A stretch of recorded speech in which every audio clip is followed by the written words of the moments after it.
Welcome to Channel AMEC, your insight to the Australian visa system.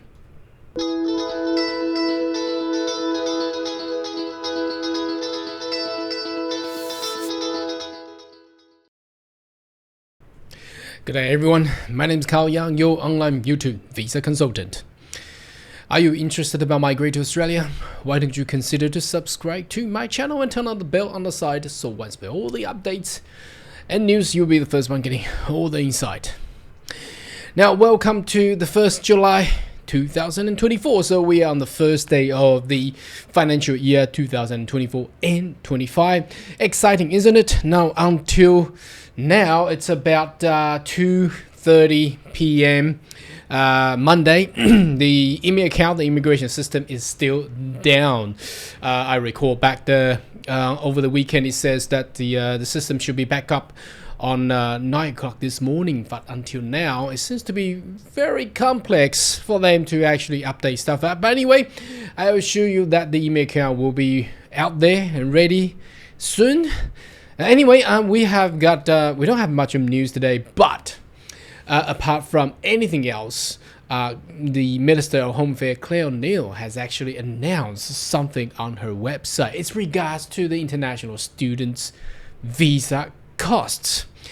Now, there was no information in regards to potential jacked up of the visa charges, but somehow the government of Australia has done it again.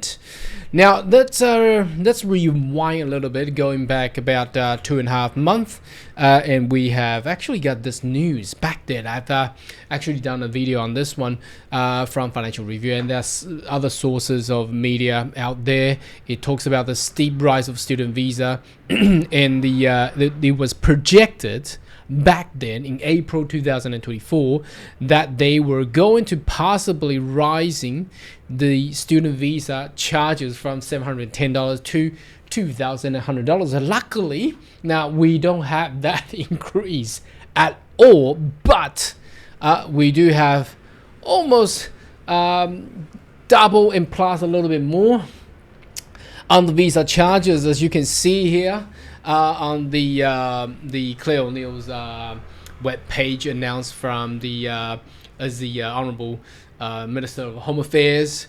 You can see that right there. It says from 1st July 2024, international student visa fees will increase from $710 to $1,600. That's a lot. That's a lot. I still can recall back, I don't know, probably at the start of my practicing that the student visa was only about 300 something bucks back then.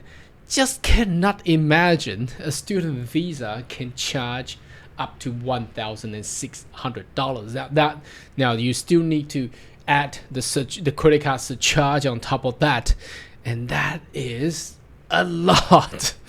Now, let's have a read about the news. The reasons that this increase has to be there. So it says the increasing reflects to the increasing value. I don't know how much value that the government of Australia has actually bringing into the education sector.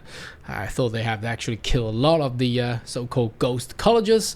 Reflect to the Albanese government commitment to restoring integrity in international education sector.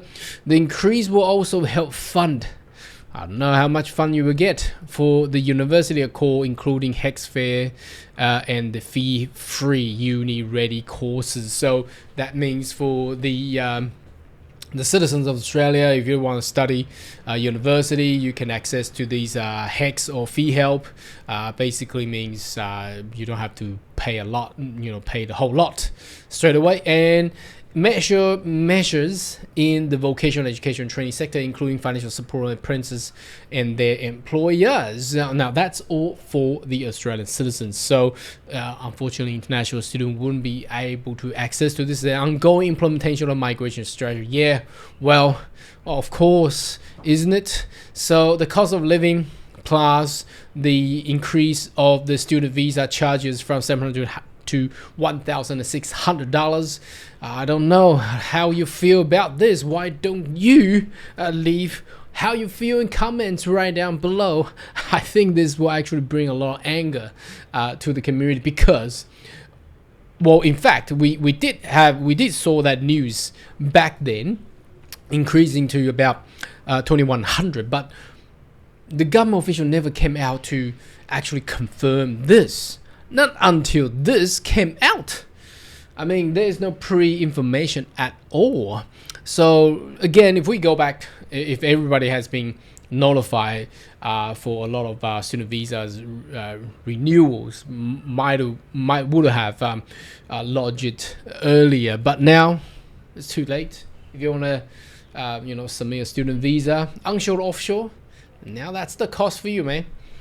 All right, and they follow on saying what they have implemented and blah blah blah. Now I've already gone through this for all my previous videos, so I'm not gonna go through with this at all. So unfortunately, that's the biggest news on the 1st July 2024. It's a shock.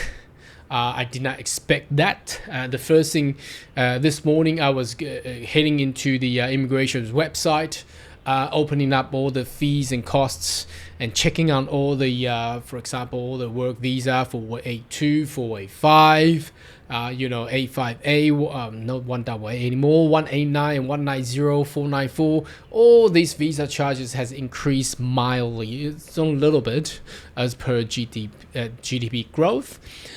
But only for the student visa, when I type in 500 and found out the student visa has been jacked up to $1,600, just couldn't believe it. I thought I had read something wrong, or I had typed something wrong. I have actually, accidentally searched on the wrong category of visa. So I kept on going back to the system, refreshing the page, and ultimately I found out that the Minister of Home Affairs, Claire O'Neill herself, actually announced it. So it's actually out there. Now, if you wanted to come to study in Australia, you get your uni or school offer, whether or not you're a school sector, vet or uni, post-grad, PhD, that's the visa charges that you got to pay for. Unfortunately, it's so expensive. I think it's the most expensive. I'm not too sure. Probably everybody can help me out to have a search. I have searched on the student visa for USA. It's not that much. It's about 400, 500 USD. But compared to 1,600 Australian dollars, I don't know, man. I really don't know. Is there any country out there has their student visa as high as this? Let's find out. If you do know any of the country has this more expensive student visa, please leave your comment right down below, and I'll see you next video. Goodbye.